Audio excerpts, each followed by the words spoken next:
Praise lord. బాగున్నారా అందరూ? యేసుక్రీస్తు నామములో మన జీసస్ లవ్స్ ప్రేయర్ మినిస్ట్రీస్ ద్వారా మీ అందరికీ వందనాలు తెలియజేస్తున్నాను. దేవుడు అనుగ్రహించిన ఈ అత్యమూల్యమైన సమయాన్ని బట్టి దేవాది దేవునికి మహిమ పరుస్తూ దేవుడి ప్రేరేపణ ద్వారా ఒక చిన్న తలంపు ద్వారా మీ ముందు ఒక చిన్న విషయాన్ని పంచుకోవాలని నేను ఆశపడుచున్నాను. సో ఏంటి ఆ విషయం అని ఆలోచిస్తున్నారా? తెలుసుకుందామా? తెలుసుకుందాం. సో ఒక రోజు ఇద్దరు భార్యాభర్తలు నూతనంగా వివాహమయ్యి నెక్స్ట్ డే భార్య నీళ్ళని తాగడానికి బయటికి వెళ్ళిందండి. అంటే తాగడానికి బిందెని తీసుకొని నీళ్ళని తాగడానికి బయటికి వెళ్ళింది. సో నీళ్లు తెస్తూ ఆ దవ నడుచుకొని వస్తుంది. తర్వాత ఇంటికి వచ్చేసింది. ఇంటి లోపలికి వెళ్ళడానికి కడపమానం దాటాలి కదా. సో ఆ కడపమానం దాటబోయేటప్పుడు కడపమానం తట్టుకొని కింద పడిపోయి ఆ నీళ్ళన్నీ వెళ్ళిపోయి ఆ బిందెలో ఉన్న నీళ్ళన్నీ వెళ్ళిపోయాయండి. బిందెలో ఒక చూరు కూడా నీళ్ళు లేవు. సో ఆ శబ్దం విన్న భర్త ఉరుకొచ్చి ఏమైంది ఏమైనా దెబ్బ తగిలిందా లే అని సో నిదానంగా పైకి లేపాడు. తను చెప్పింది, అయ్యో నాకేం అవ్వలేదండి, అంత దూరాన మోసుకొని వచ్చిన బిందెలో ఉన్న నీళ్ళన్నీ వెళ్ళిపోయాయి కదా అని బాధపడుతుంది. అప్పుడు భర్త అంటాడు, అయ్యో బిందె పోతే పోలీలే, నీకేం అవ్వలేదు కదా, అంతే చాలు అనుకొని సమాధానం చేసి లోపలికి తీసుకువెళ్తాడు. ఇలా 4 నెలలు గడిచిపోతుంది. ఈ 4 నెలలు గడిచిపోయిన తర్వాత మళ్ళీ అదే రీతిగా ప్రతిరోజు నీళ్ళు తెస్తుంది కదా భార్య. అలాగే మరొకసారి బిందెలో నీళ్ళు తీసుకొని వచ్చినప్పుడు మళ్ళీ అదే కడపమానం దగ్గర మళ్ళా తట్టుకొని కింద పడిపోయి నీళ్ళని పోతాయి. తను కూడా కింద పడిపోతాడు. మళ్ళీ శబ్దం విని భర్త ఊరుకొస్తాడు. అయ్యో ఏమైంది, అయ్యో చూసుకోలేకపోయావా అని చెప్పేసి సో ఆమెను పైకి లేవనెత్తాడు. ఏమైనా అయిందని కానీ కూడా అడగడండి. అయ్యో నీళ్ళు పోయాయే అని అంటాడన్నమాట. ఇలాగే 1 సంవత్సరం గడిచిపోతుంది. ఆ 1 సంవత్సరం గడిచిపోయిన తర్వాత సేమ్ అలాగే జరుగుతుందండి. మళ్ళా భార్య సంవత్సరం అయ్యి మళ్ళా భార్య నీళ్ళు తెచ్చినప్పుడు మళ్ళా కడుపుమాం తట్టుకొని పడిపోతుంది. అప్పుడు భర్త ఊరికి వచ్చి కోపంతో, కళ్ళు కనపడవా, చూసుకోలేవా, ఎన్ని రోజులు నీళ్ళు తెస్తున్నావు, మళ్ళా అదే పని చేస్తావు కదా, చూడు తెచ్చిన బిందె పాడైంది, నీళ్ళని వేస్ట్ అయ్యాయి అని చెప్పి గదిరించి తన లోపలికి వెళ్ళిపోతాడు.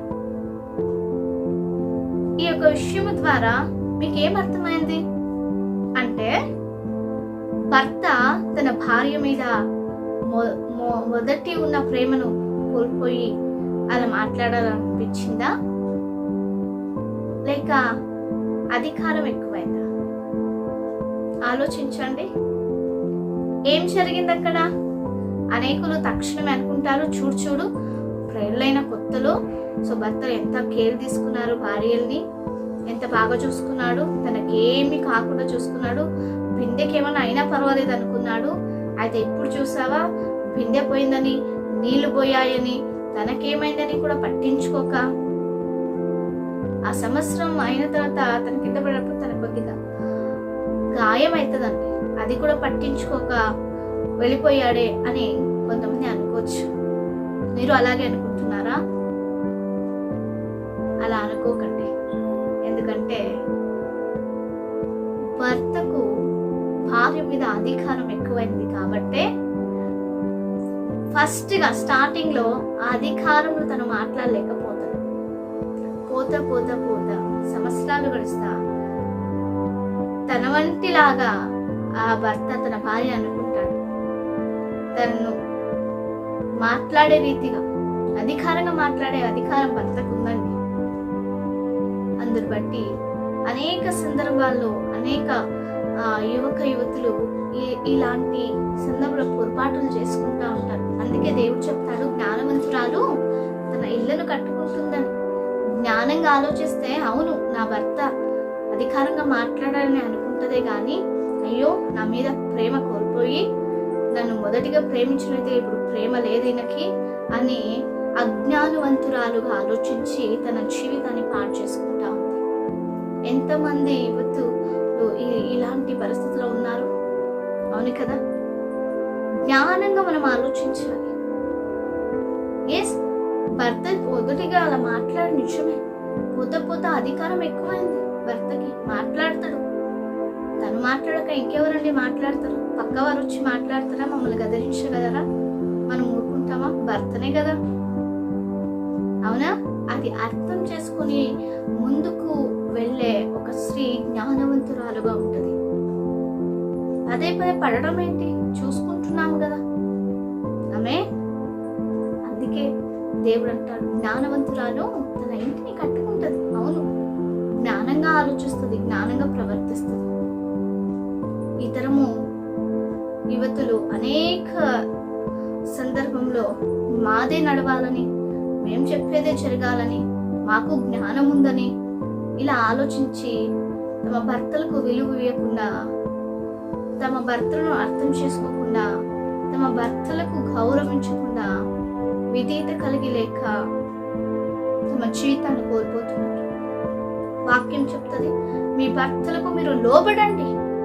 ఆయనకు అధికారం ఉంది మాట్లాడడానికి, ఆయన శిరస్సుగా ఉంటున్నాడు. ఎంతమంది భర్తలను గౌరవిస్తున్నారు? ఎంతమంది లోబడుతున్నారు? లోబడం అంటే ఏమో భయపడి ఉండడం కాదు, మనం చెప్పిన మాటను గైకొని నడవడం. మనమందరం ఆ పని చేయాలి. అది దేవునికి ఆశీర్వాదకరం, దేవునికి మహిమ. దేవుడు చెప్పిన మాటను మనము గ్రహించుకోవాలి. జ్ఞానవంతురాలుగా మనం నడిచితేనే మన కుటుంబం కట్టబడుతుంది. లేకుంటే ఎంతో మంది కుటుంబము కోల్పోతున్నారు, కుటుంబాలు విడిపోతున్నాయి.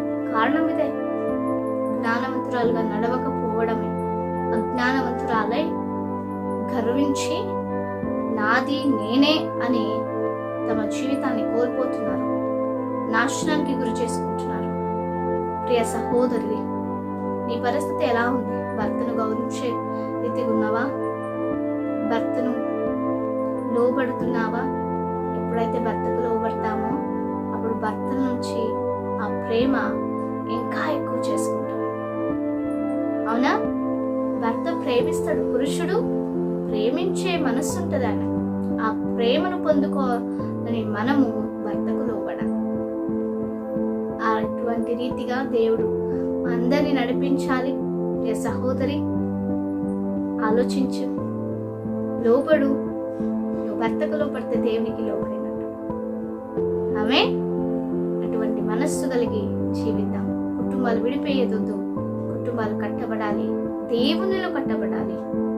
దేవుడు మధ్యవర్తిగా ఉండి మనల్ని నడిపించాలి. ఆమె ఈ యొక్క చిన్న విషయం మీతో పంచుకోవాలని దేవుడు ఒక తలంపు ఇచ్చాడు. దేవునికి మహిమ కలుగును గాక. మీ ఏదే విజ్ఞాపన ఉన్నా మాకు కమెంట్స్ ద్వారా తెలియజేస్తే మీ కుటుంబాల కొరకు ఎటువంటి సమస్యలైనా మేము ప్రార్థిస్తాం. మీరు ఆ ప్రార్థన ఏకీభవించండి. ప్రైజ్